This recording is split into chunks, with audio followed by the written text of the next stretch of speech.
दोस्तों नमस्कार, मेरा नाम रविकांत भारती है। बकरा ईद का त्योहार सामने है। पहले मेरा पोस्ट देखिए जो मैं 19 मार्च होली के दिन किया था और ये फेसबुक पे मेरा पोस्ट था। इसमें मैंने लिखा है कि बकरे आज भी कम नहीं कट रहे और बकरे कल भी कटते हैं। तो आप जो है त्योहार का दिन है, खाओ और खिलाओ, लेकिन जब दूसरे का त्योहार आए तो विधवा विलाप और रोना धोना शुरू मत कर देना। मैं इशारा किया था बकरीद के तरफ, क्योंकि जब बकरीद आती है तो गोबर भक्त, अंधभक्त और नफरतबाजों को एनिमल लाइफ मैटर्स याद आने लगता है, और जब होली आती है तो ये दबा के खाते हैं। मैं बता दूं कि हिंदुओं का कोई एक बड़ा त्योहार आ जाए या सावन आ जाए या नवरात्रि आ जाए जिसमें मांस मछली नहीं खाया जाता, तो हिंदू मुसलमान के भी दुकान बंद हो जाते हैं। वे लोग पूछने पे कहते हैं कि हमारे 90% कस्टमर हिंदू है। जब वे लोग खाना बंद कर दिए हैं तो जो है अब इसे बेच के मैं क्या करूंगा, वे लोग दुकान बंद कर देते हैं।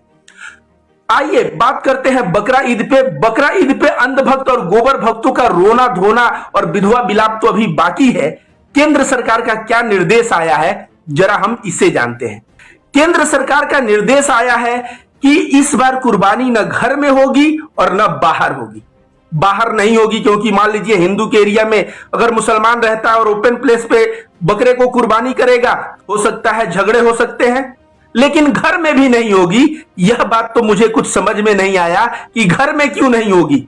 घर में आप कल को बोलेंगे खाना भी नहीं बनाओ, खाना बनाने के लिए सरकार से दिखा के खाना बनाओ, एक क्या बात हुई। भोजन प्रिपेयर करना किसी को हक है। और होली के दिन मैं देखा हूं कि मुर्गे को लाके हिंदू अपने घर में उसको काटते हैं और उसको बनाते हैं।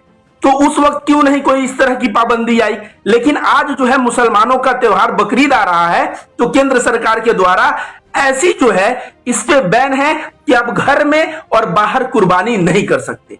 अब करेंगे कहां? आप जाके बूचड़ खाने में कर सकते हैं। और उत्तर प्रदेश में तो देखा जाए बूचड़ खाने कितने, आप सभी को पता है, बूचड़ खाने ऑलरेडी बहुत सारे बंद हो चुके हैं। तो उद्देश्य क्या है सरकार का? सरकार का उद्देश्य समझिए। सरकार का सिर्फ एक उद्देश्य है कि इस देश में मेजोरिटी लोगों के वोट को पाने के लिए, उनके अपीजमेंट के लिए माइनॉरिटी जो मुसलमान है, मुसलमानों के ऊपर हमेशा जो है जुल्म ढाए जाएंगे, हमेशा उनको सताया जाएगा। आप बताइए, हमारा जो होली का त्योहार है, अगर उसमें कोई कहे कि आपको रंग और अबीर नहीं लगाना है और आपको होली मनाना है, तो हम बिना रंग और अबीर की होली कैसे मनाएंगे? तो सीधे तौर पे कह देना चाहिए कि बकरीद मत मनाओ। आप कुर्बानी ना घर में करेंगे ना बाहर करेंगे तो कुर्बानी होगी ही नहीं। तो बकरा ईद और कुर्बानी का त्योहार मनेगा कैसे? आप दिवाली के दिन कह दीजिए कि आपको दीप नहीं जलाना है, और दीप नहीं जलाना है कह दीजिए तो जब और दिवाली मनाइए, एक कैसी बातें हो गई। ये बात जो है मुझे बहुत समझ में आता है। देखिए, पहले हुआ नमाज कि नमाज नहीं पढ़ने देंगे खुले में। अब खुले में नमाज के बाद जब मुसलमान मस्जिद में नमाज पढ़ते थे तो आए दिन किसी न किसी मस्जिद को शहीद करना या किसी मस्जिद में शिवलिंग बता देना कि इसमें शिवलिंग है। मतलब आप समझिए, एक भेड़िया था, उसके सामने एक भेड़ का बच्चा पड़ गया, तो भेड़ के बच्चे को भेड़िए ने कहा मैं तुझे खाऊंगा, तूने पिछले साल मुझको गाली दिया था।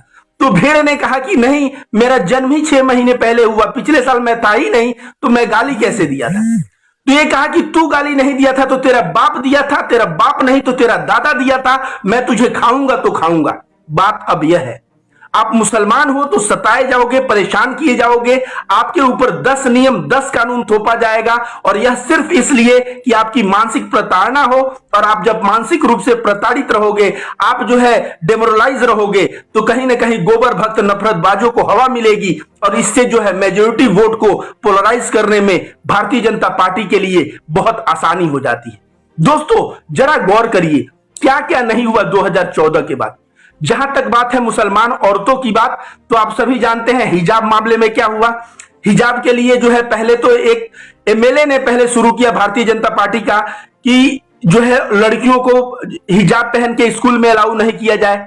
लड़की जब आने लगी तो उसको रोका गया, फिर लड़कियों ने भी जो है आंदोलन किए, और यह बात इतनी बढ़ गई कि कुछ लोग जो है आवारे लोग जाके भगवान प्रभु श्री राम का नाम लेके लड़की छेड़ने का कार्य किए।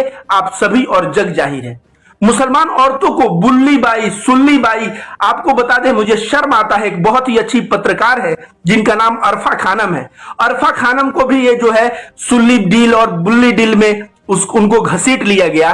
मैं बता रहा हूं कि सोचिए जो बुल्ली डील सुल्ली डील करने वाले लोग थे उनकी मानसिकता क्या थी, उनके ऊपर क्या कार्रवाई हुआ। तो दोस्तों आपको यही चीज मैं बार बार बताने की प्रयास कर रहा हूं कि मुसलमान है तो औरतों के साथ ऐसा व्यवहार। उसके बाद खुले में नमाज नहीं पढ़ने देंगे। मुसलमान कहा ठीक है मैं मस्जिद में नमाज पढ़ूंगा, तो मस्जिद में भी मस्जिद को शहीद करो तो इसमें शिवलिंग है, फलाना ढेकाना। इसके बाद जो है तीसरी नंबर बात है कि अजान से बहुत डिस्टरबेंस होता है और महाराष्ट्र का राज ठाकरे वो इतना बड़ा नफरती है, उसने नफरत की सब सारे हदें पार कर दी और वो कहा कि मैं मस्जिद के सामने जोर से हनुमान चालीसा चलाऊंगा और हनुमान चालीसा चलाऊंगा। तो महाराष्ट्र का मुसलमान ने कहा कि ठीक है तुम आओ जोर से मेरे मस्जिद के सामने हनुमान चालीसा चलाओ, मैं तुम्हें जो है शरबत पिलाऊंगा। तो इस तरह से मुसलमान जो है वहां हिंदुओं के दिल जीत लिए और हिंदू मुस्लिम एकता का मिसाल कायम किए। नहीं तो राज ठाकरे नामक जो आतंकी है, जो दबंग है, ये तो अब तक पक्का महाराष्ट्र में जो है दंगे करवा चुका होता। इसके पश्चात आइए अजान हो गया, नमाज हो गया, बुल्ली डील हो गया, सुल्ली डील हो गया, हिजाब हो गया। इसके पश्चात आप देखेंगे तो आए दिन मुसलमानों की लिंचिंग, कहीं किसी मंच पे सूरजपाल अंबू खड़ा होकर बोलेगा कि जहां भी मुल्लाओं को देखो ठोक दो। दादरी में जब मुसलमान की लिंचिंग हुई थी, मुझे याद है, पुलिस घर में घुसता है तो लाश पड़ी हुई है, लाश के ऊपर पैर रख के वो उधर जाके फ्रिज चेक करता है कि फ्रिज में गाय का मांस है कि नहीं।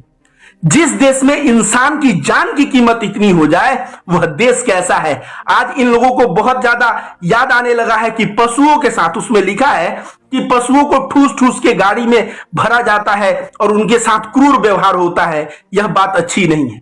जिस देश में हंगर इंडेक्स, लोग भूखे मर रहे हो और वहां का प्रधानमंत्री विदेश यात्रा करता हो, तब जो है इंसान के जान की कीमत नहीं हो, लिंचिंग कर दिया जाए इंसान को तो उसके ऊपर कोई ये ना आए। प्रधानमंत्री भारत के निवासियों को कपड़े से पहचानता हो, आप समझ लीजिए कि भारत देश में क्या चल रहा है। तो ये जो बकरा ईद के ऊपर जिस तरह से पाबंदी आया है, इस पाबंदी का मैं रविकांत भारती घोर विरोध करता हूं और मैं कहूंगा अंधभक्तों को कि अगर ऐसा थोड़ी है कि मुसलमानों को तुम नहीं मनाने दोगे, तुम भी बोलो मैं आज से शाकाहारी, मैं नहीं खाऊंगा नॉनवेज, मैं नहीं मनाऊंगा कुर्बानी, मैं नहीं जो है होली में मांस खाऊंगा। तुम तो कुर्बानी के दिन का वेट करते हो, कोई मुसलमान फ्रेंड इनवाइट करे तो जाके उसके यहां, और वो भी पूछते हो कि कट रहा है तो बुलाना। इस तरह जाके तुम खाने वाले लोग हो, तो पहले तुम अपना त्यागो, अपने चरित्र को वैसा बनाओ। ये नहीं कि होली में तुम काटो और दबा के खाओ और जब बकरीद आए तो मुसलमानों को कहो कि नहीं ये मुसलमान जो है जानवरों के साथ क्रूरता कर रहे हैं। आज क्या देश की दिशा है। आज बेरोजगार जो है सड़क पे आके इतना हिंसा कर रहा है, क्यों कर रहा है, उसके पेट की बात आ गई। भले ही मैं अहिंसा का पुजारी हूं, मैं कहता हूं ऐसा हिंसा गलत है, लेकिन देश में रोजगार कैसे बढ़े, भूखमरी से लोग कैसे न मरे, एक्सीडेंट में लोग कैसे न मरे, भारत में आर्थिक नीति कैसी हो कि सभी लोग अमीर, खुशहाल और समृद्ध रहे, भारत में शिक्षा नीति कैसे हो कि सभी लोग शिक्षित रहे। इन सब नीतियों से सरकार अपना ध्यान हटा के सरकार पूर्ण रूप से ध्यान केंद्रित कर चुकी है मुसलमानों पे कि आप मुसलमान हो तो आप बकरा ईद में ये नहीं कर सकते, वो नहीं कर सकते, और इतनी पाबंदियां डाल दो कि सामने वाले के त्योहार का कुछ मतलब न निकले। दोस्तों रविकांत भारती, मैं हमेशा आवाज उठाता हूं इन नाइंसाफी के साथ, नाइंसाफी के खिलाफ। और आप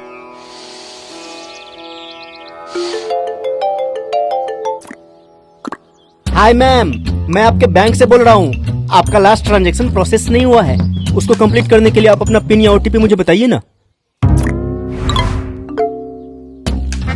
Hi madam, you are our lucky customer. Transfer 5,000 rupees to my account and get gold jewelry worth 10 lakhs. Good morning ma'am. Paytm use करने के लिए आपको केवाईसी कंप्लीट करना होगा। आप अपना ओटीपी नंबर मुझे दीजिए और मैं आपकी केवाईसी कंप्लीट करने में मदद करूंगा। अपने पैसों को सुरक्षित रखिए। अनजान कॉल्स, एसएमएस, ईमेल्स पे भरोसा करने से पहले बस 1 मिनट रुकिए और सोचिए।